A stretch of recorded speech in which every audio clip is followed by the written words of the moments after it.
Сад, школа, институт, работа. На нее еще и надо устроиться. Но тебе повезло, ты прошел собеседование и получил работу. И вот ты работаешь 11 месяцев в году на хозяина.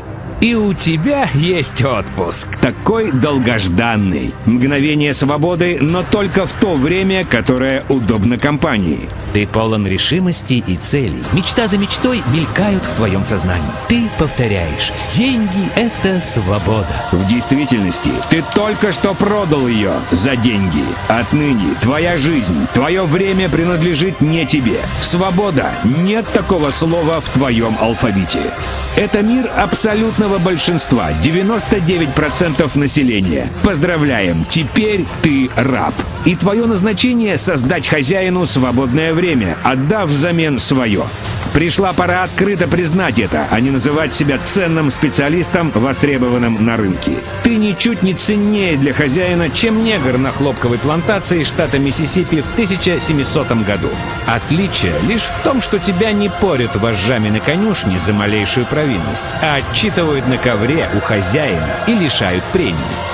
Бесправный винтик в чужом бизнесе, планах, которому не дано самостоятельно распоряжаться ни собой, ни своим временем.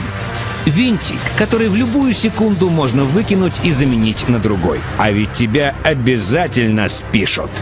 Лет через 30, когда ресурс твоей молодости иссякнет, ты стал ненужным. Крик души: «За что? Ведь я отдал всю жизнь хозяину!» «За деньги! Ведь ты продал, а не отдал!» Остановись. Ты тратишь то, чему нет цены, за что сильные мира сего отдали бы все время своей жизни.